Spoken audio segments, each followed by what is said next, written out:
Well, we're really my August Raymond Douglas. My aunt's asked if I live here. Irish, is that Derry McIntosh? Oh, in Derry. Van asked what you were. And my time I asked if I live here. August, my ways down in Féile, John Corru, Choctanshaw, August, I can't live here in Yorkshire.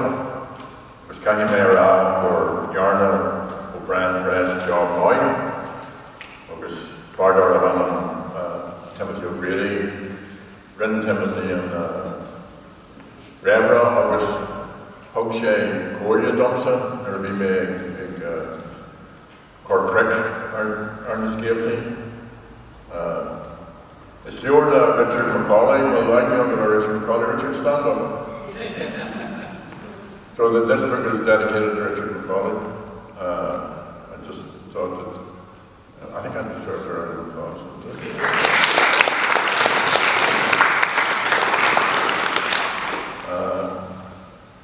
And that's me. So I was going to read 2 wee bits. Yeah, absolutely. Or you want to do something else? No, you may answer a couple of questions. All right. Well, this took 6 years to put together. It didn't take 6 years, altogether. But I was commissioned by Brand Press 6 years ago to do on food assessment and short story, to do a book of short stories. And it was only actually just in terms of the pandemic that I knuckled down to get them finished. They were in my head, and they were in books, and they were in computers, and so on. So I just focused. It was just to get rid of them almost, And there was that sense of relief when I had that done. So it's hard to pick out. The wee bit that I read in Belfast, I won't read here because it was about the Black Money.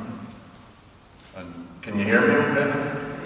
It was about the Black Money, so that apart from Derry Mac, that would mean an awful lot to most people here. Or Paul Cameron, remember the Black Money?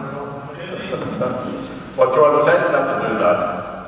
And then you have to go and find a bit that's sort of self-contained and doesn't give away the story. So this is a wee short bit. It's called Bluebells,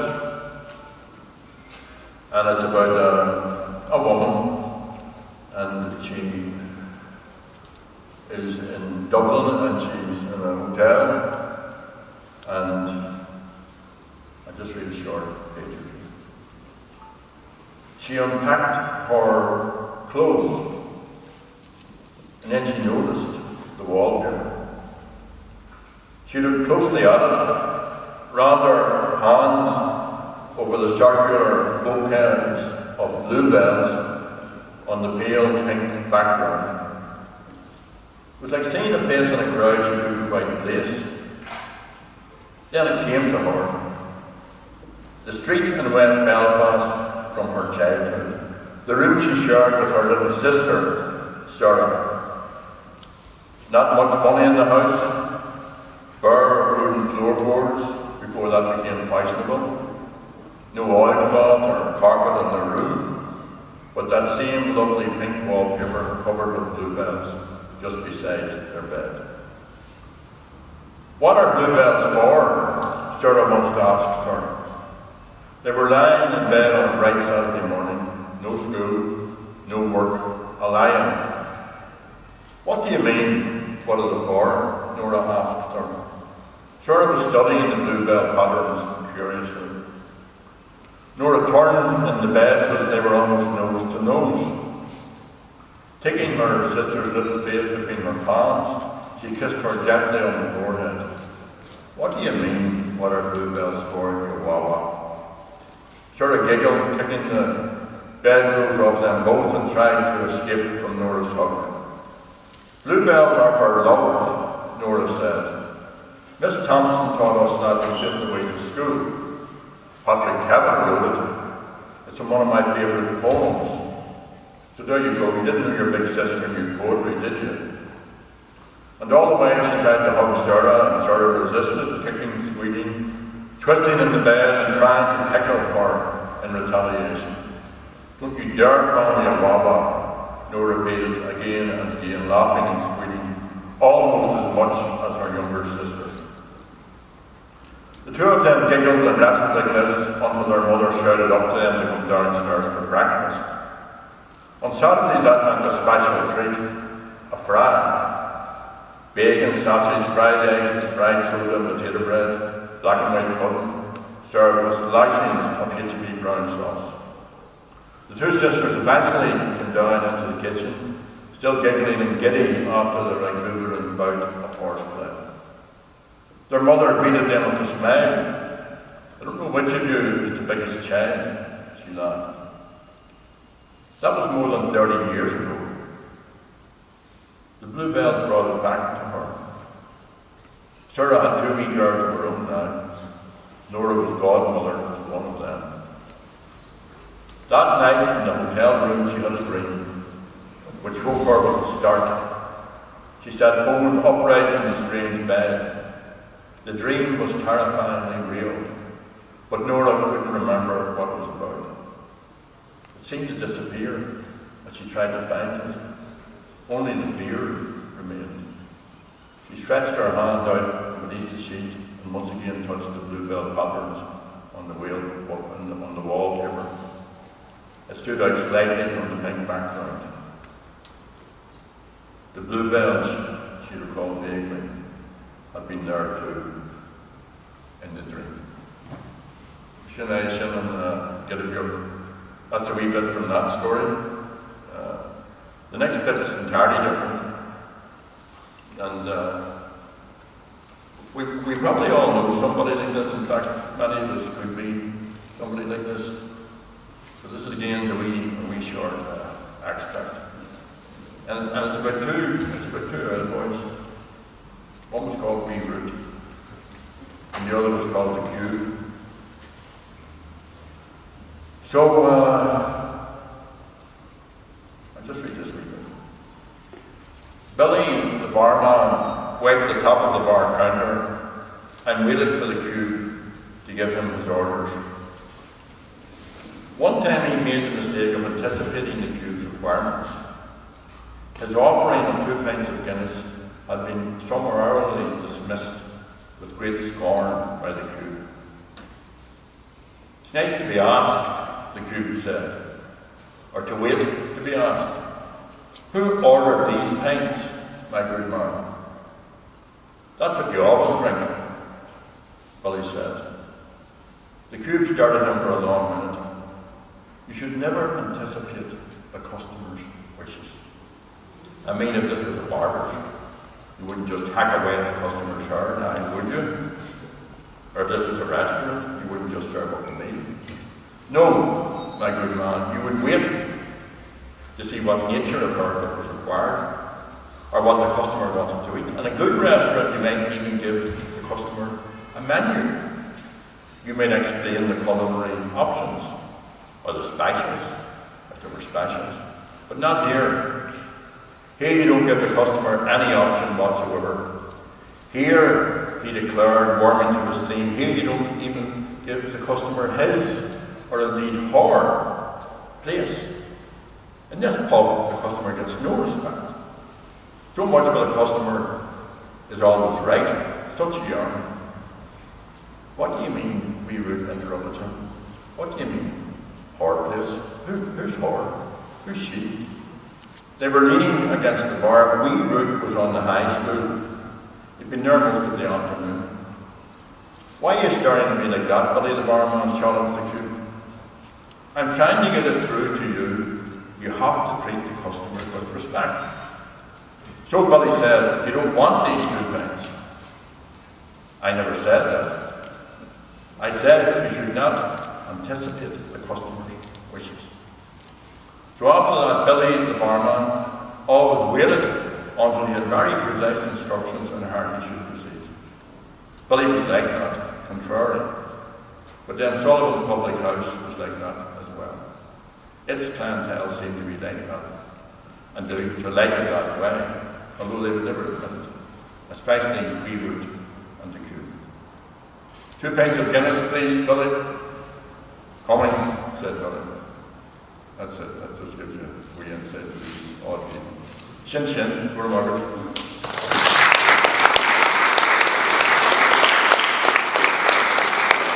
I just want to acknowledge Joanne and Debbie have come up from an issue, the Green Cross Bookshop in the Falls.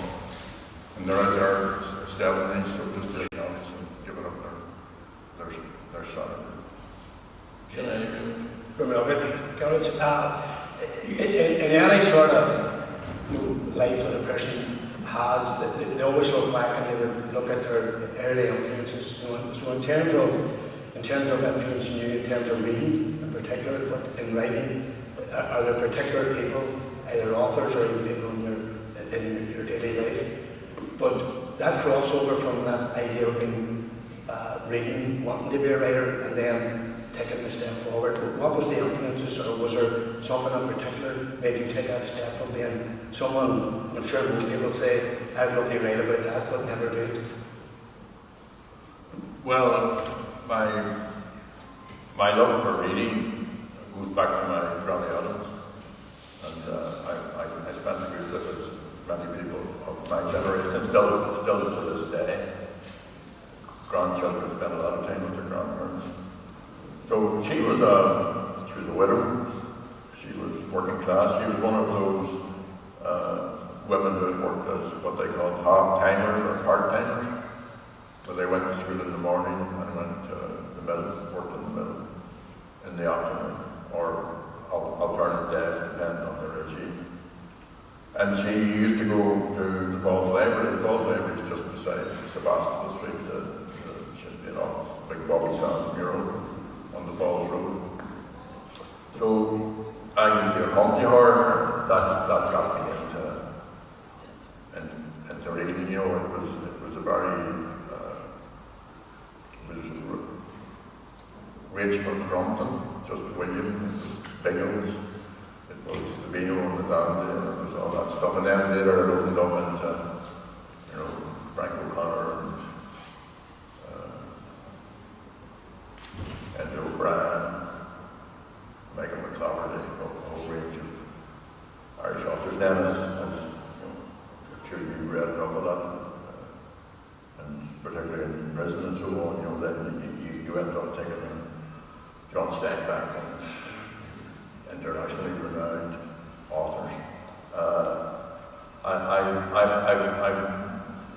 probably at school liked English and composition and that sort of carry on, but it was Donny Morrison who was editor of the Republican News, and it was around, 75, and he asked me when I was in KG11, he asked me would I do a column reflecting on what was happening outside the prison, from inside the prison.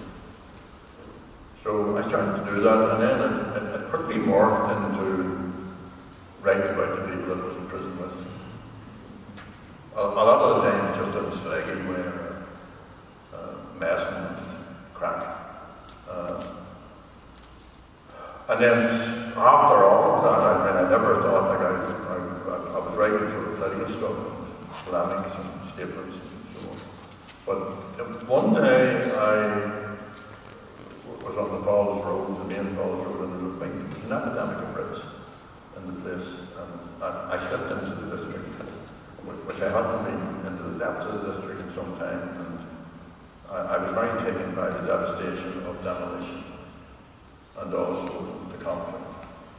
So I wrote a piece about it, and I was then contacted by a man called John Féile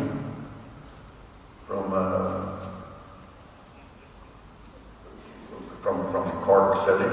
He actually subsequently was the first one to publish Bobby Sands' writings.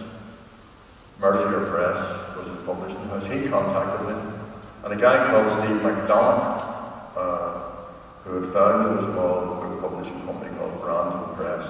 Both these men are now dead. And just on the basis that I got Steve MacDonald's letter first, I said yes. That he he asked me could I put together a book based on the article that he thought. And I then did that. I mean, it's very haphazard.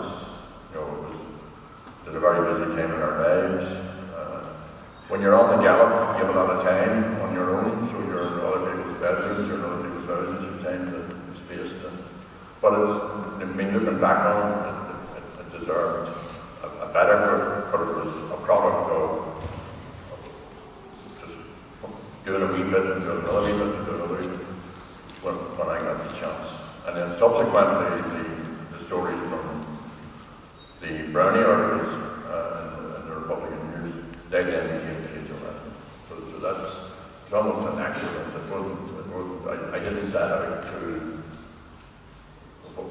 Once you do it, well, it isn't easier in terms of the actual act of writing it, but once you do it, you cross the barrier, because you're very.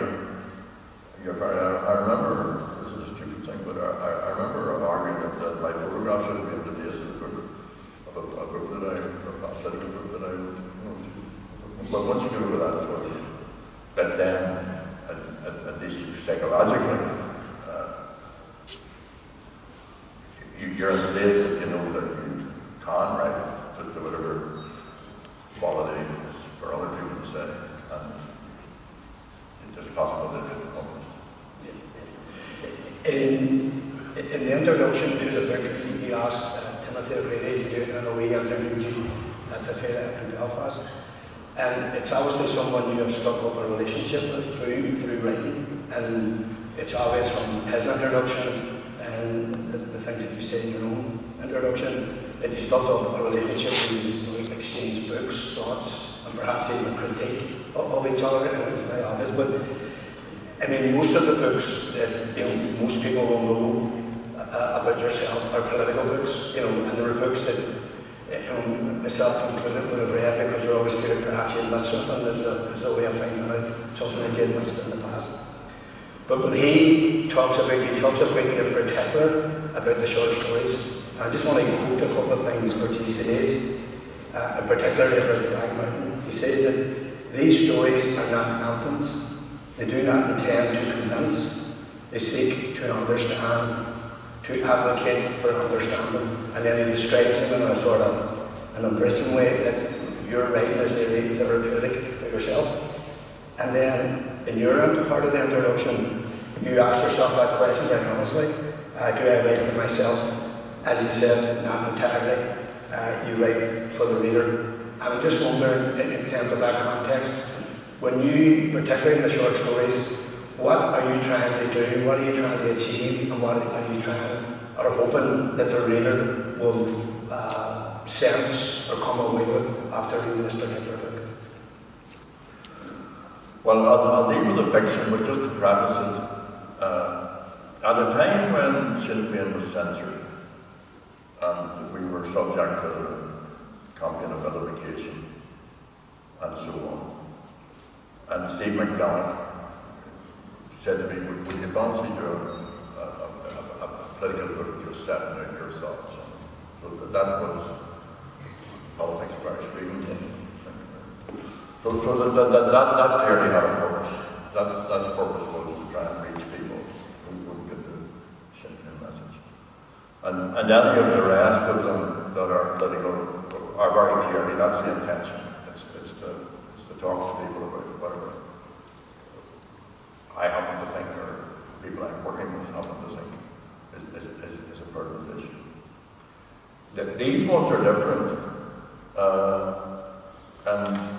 And even in the same way as I described Cage 11, I could have written, and when you're in prison, like anybody in detachment situation, while you're right or wrong, you can't think outside the box. So I clearly could have written political Yogi Bobs from the sanctity of the ivory tower of the cage. But it slipped into naturally talking about, somebody's relationship breaking up, or talking about the night when they all get patching.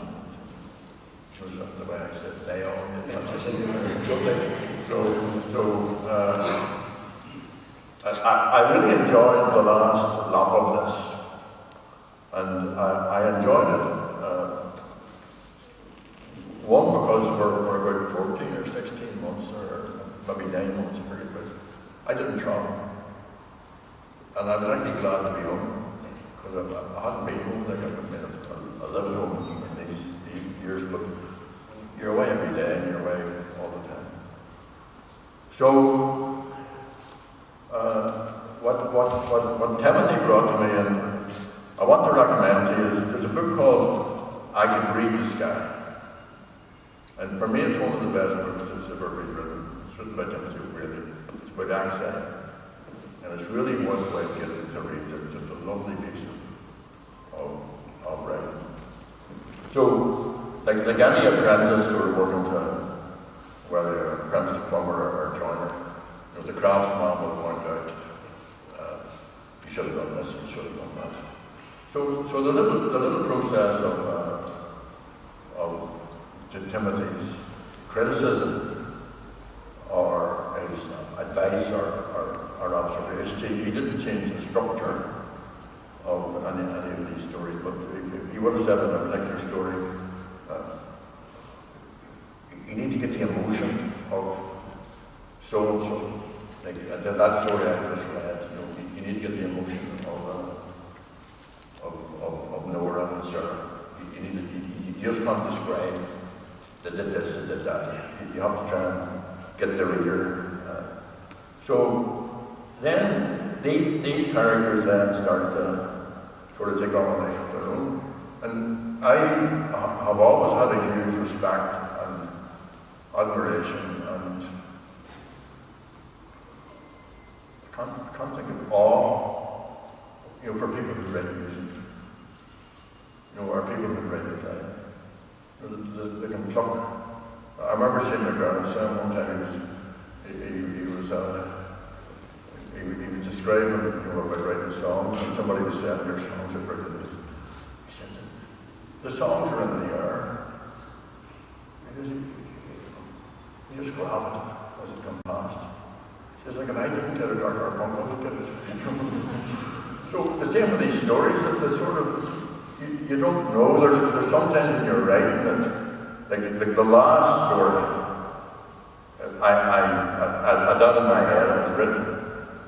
So I knew it from beginning to end. I all of the trace notes and little bits that I put into it all obviously had to be rewritten and so on and so forth.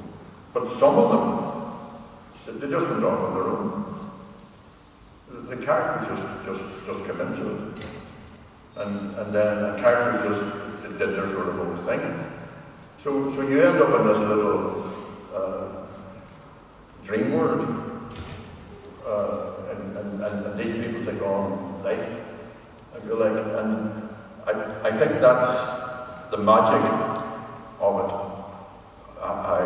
However you do it, that something that comes out of my mind, right? And I put it in a bit of paper, and you read it, and it goes into your mind. That doesn't exist, right? Except on the page. But it's come from my mind into your mind. And it might make you laugh, and it might make you cry, and it might empower you, and it might piss you off. But there's a magic about that, to be able to, whether it's music, the arts of any kind, paintings, photography. So I really enjoyed that little sort of engagement with Tim, who I've known for maybe 30 years or so. And by the way, Donny Morris, I was talking this morning, told me to tell you that he was asking So that's a bit long-winded, but there is so I find that therapeutic. Tim makes a big deal of the fact that I write this stuff and do the other things that I do. But because I spend a lot of my time with other people, including my family, and with comrades, and because I believe in the collective, I believe in the team. So I don't mind solitude, and these I found were very therapeutic. And I do say, and I'm getting round to the core of your question, writing for myself. I read a wee bit about Stephen King just this week. He had written out the 10 rules for writing. And he said, write for yourself. That's what he said. Write for yourself. Now he obviously writes for his readership and writes for his, but in the first instance he writes for himself. So even if I wasn't getting published, I think I would probably write anyway. Just write for myself. Obviously some of these stories are aimed at the people from my village, are aimed at others, but not in a preachy way, I hope, and hopefully they recognize themselves in there somewhere. And I've asked you this question before about, at times, leadership can be that sort of lonely place. Was your short stories, your writing, a place where you went on your own just to give you that sort of, to get your bearings? And when you look back, could you sort of even put to the place or the time where perhaps a short story was written?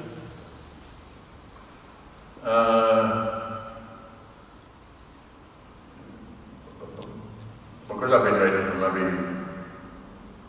30 years or more, sometimes you forget. And sometimes you forget. Like a guy, we were in the reading yesterday, and a guy came up to me and said to me, see that story about Shane, your dog? I cried my eyes out. So I do remember when I wrote that. Right? And the other thing is I do a weekly blog, myself and Richard collaborate on. So we end up at the end of the year with 52 or whatever it is, little pieces which we have published periodically. But this stuff, this fictional stuff, you do need. If I was to undertake, like this took 6 years and a pandemic to get finished, right? And I can tell you, because I know you're very strict with this, I didn't take a day off work. And when I was doing it. But if I was to undertake to do another big block of work, it probably would never be written unless I was able to take the space. I mean, of this kind. Okay, you publish it for blogs or publish it for something else. The short stories also suit me, because obviously you can write one at a time and so on. And I do remember, I think the computer is a great aid. See, because writers are thieves. So somebody will say something. Somebody will just a one line. I get over here somebody. I mean, Maeve Mitchell, the famous author, used to spend a lot of her time eavesdropping on people. So somebody will say, just say something, and you'll write it down. And what I found myself doing, 100 words, and it's on my computer. And then 5 years later, it fits into a story. So I actually think that everybody, I know some people might be literate and so on, but I think everybody needs to tell their story. I think it's just so essential. I think that the oral tradition in Ireland is so important, yet whether people can bring themselves, and it doesn't matter if it's you, just for yourself, or for your family, or for your grandkids, or for your children. Everybody should tell their story. The next time I'm eavesdropping, I'll usually invite you. That's my excuse. You just talked about it, it's my last question, about the future. Is there things, are there things which you still feel you need to write about, in terms of short stories or the wider stuff? Is there a sequel to The Féile at Dawn of Open History? Is there something like that in your mind, or even a novel, that type of thing? Well, I always saw what I call the two big books, Before the Dawn and whatever you call the other one. Open History. Open History. I always saw them as being a trilogy, so I I've always had in my head the end at the Good Friday Agreement, Easter Sunday, Carrymore. I've taken it from there on till now. So that's always been in my head. That's a big undertaking, because you have to be accurate. So you have to research, and Richard does most of the research for everything that I'm in. While you can't be inaccurate in this stuff, you don't need that sort of forensic approach to it, because your writing would be little if you, understandably, if you weren't accurate. So I have this half notion at some time of putting that third leg. And I was very taken by Paddy Kevin's book way back. The Terry Flynn, The Green Book. So I did think that if I ever got space, that I would write a sort of that type of novel about somebody who was actually in the IRA and tell the story through that type of medium. But again, we have an election coming up. We have an election in the south. We have a referendum to organise. We have an Irish Unity project to get finished. So there are other things. This other stuff, God spares me, will get done. The easiest thing for me to write if I had the time would be to have another batch of other short stories, but I have no plans to do any of that at this time. Can I thank you all for coming, and thank Gerry for coming and sharing the readings and also some of his thoughts about his